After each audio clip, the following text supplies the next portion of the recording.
Now, I think that Jordan B. Peterson is a great man. I think that Jordan B. Peterson has done many, many good things, in particular for young men out there looking for some direction. Certainly, women, too, I suspect, are fans of Jordan B. Peterson. But Jordan B. Peterson really has to stay off Twitter. I don't think it's good for him. And every once in a while, he goes on these weird screds.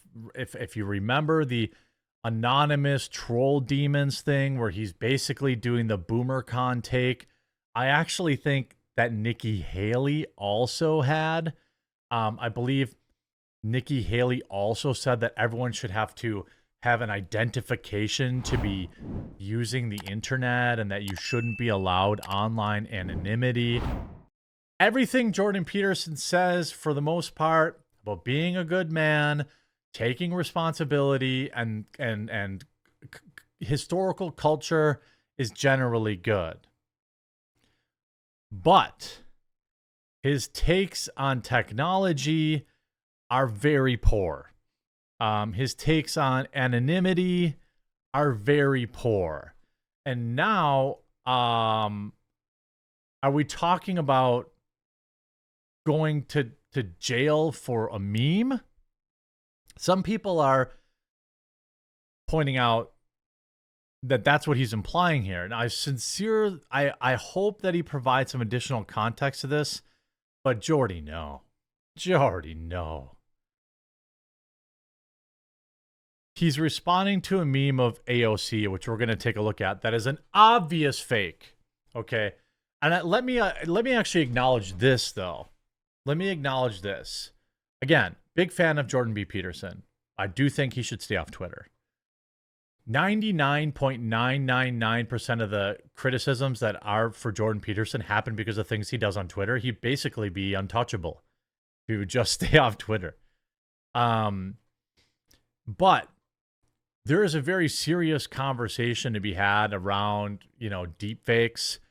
In particular, we're going to see in 2024 in the presidential election, we're probably going to see a lot of very convincing things like this, right? And I also think it's important that, again, can't always agree on everything. After all, Jordan B. Peterson is a boomer. So he's probably going to have boomer takes on technology. I think that's okay, though. The rest of his takes are all very good. But he responds to a meme, which we're going to take a look at here. And it says, if this is real, we're in trouble. It isn't real. If it isn't real, we're in even more serious trouble. People who produce deep fakes are committed to the virtual equivalent of kidnapping. I mean, again, like, it's literally posted on a meme account. A meme account posted it. Everybody knows it's a meme. But go back. Remember when my voiceover guy did that CNN meme? And it was like everyone that watched my channel, everyone who watched my channel was like, haha, that's hilarious meme, But the mainstream media was like, oh my God, the quartering produced doctored footage of war, and he's spreading misinformation. And it was like, what? No. Anyway, he continues. And should be punished to the maximal extent of the law for producing a meme. This is a stunningly dangerous technology. It's not satire. It's identity theft, plain and simple. It should be treated as a serious crime. What? Now, let's talk about, there is some levels of this, right? Let's say the Biden administration, or even the Trump administration, or the Trump campaign, or the Biden campaign, runs an ad on TV, okay? and the ad on TV is a fake, right? And they pay money to smear somebody's reputation. I would argue that that is a crime, right? I would agree with Jordan there. That if you are doctoring and making it appear as if your political opponent, or really, I guess anybody, if you create it to like, and you know, for political stuff like that, you don't disclose that it's a meme, okay? But this was posted on DeFranzer Memes, a friend of mine.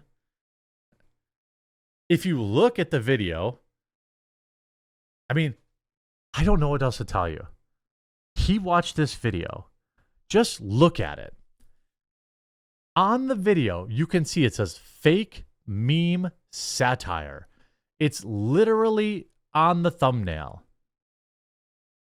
It also says DeFranzer Memes. By the way, follow DeFranzer Memes on X if you use it. In the background is a giant picture of Alex Stein.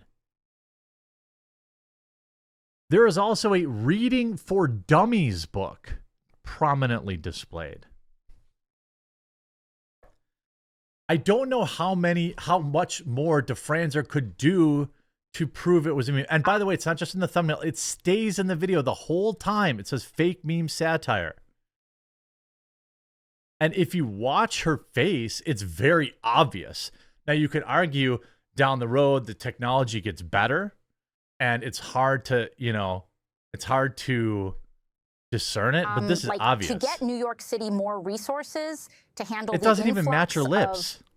Citizens to be, as I like to call them, immigrants, we should totally raise the taxes on apartment owners. And if they raise rent on current residents, we'll raise taxes again. The residents have citizen privilege, which is a form of white supremacy. Back here, Reading for Dummies. That means they're probably racist and homophobic, so I don't mind them paying more. New voters coming over the border. Now it's focused. Reading, oh no, Bartending for Dummies.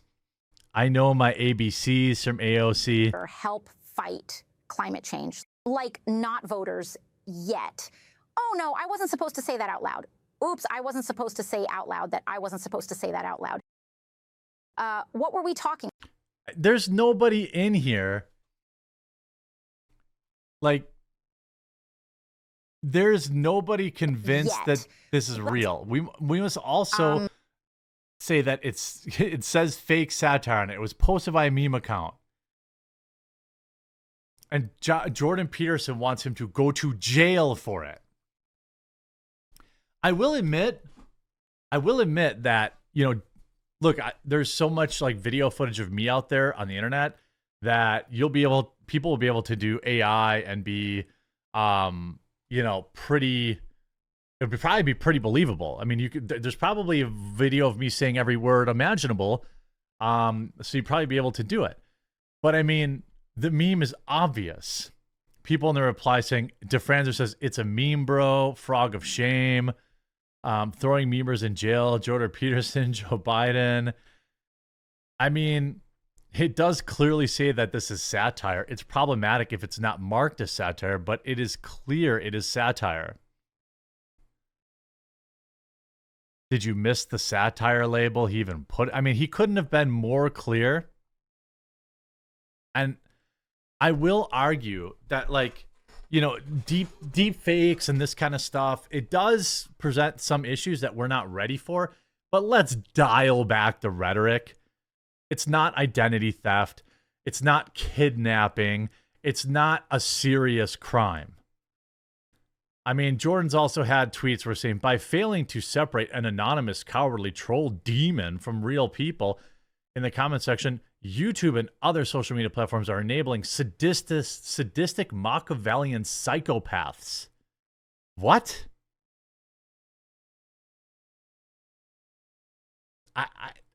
What? By the way, 60% of people agreed with him. Like, anytime he goes on, most anonymous troll demons are derisive cowards. Dude, anonymity...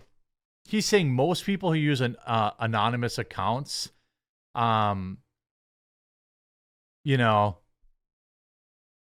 not cowards. And let's say you disagree with me and you have a position like it is a crime to ruin people's lives and reputations, and then let's say you make a deep fake of me like putting my hands on someone, right? I think that's pretty different, right? It's pretty different than a simple voiceover obvious meme. I also think that under scrutiny, actual scrutiny, any type of actual video out there that is AI generated that does something like that would be very easy to detect. It would be very easy to prove that it wasn't a real video. You can tell with nearly perfect success rate what's AI and what isn't. I think that if you created, for example, let's take that idea, let's take that position where you think that should be a crime, expand upon it, where maybe you agree with Jordan Peterson. A middle ground we could say is, let's say you were some sort of person and you spawned hundreds of these fake videos with the express purpose of trying to destroy someone's life, and it did destroy it. Would they have legal recourse? I bet you they would. They would have some sort of legal recourse. But that is not this. We can't take every situation to the extreme just to try and disprove or prove a point. It's very obvious that this is a meme, and that, the fact that he can't tell it's fake is shocking to me. It is, and kidnapping and all this kind of stuff. I don't know. I love Jordan. I think he does great things. I think if you want to take it to the extreme and talk about like some agency doing it, or people coordinating some effort to put out fake videos and retweet them, I think there's already laws for that kind of stuff. But I do think if he's just issuing a warning, then that's fair. That's fair. The rhetoric he uses, I think, leans to be more inflammatory, but hey, maybe he's just getting those Twitter bucks. I don't know. You let me know what you think in the comment section down below.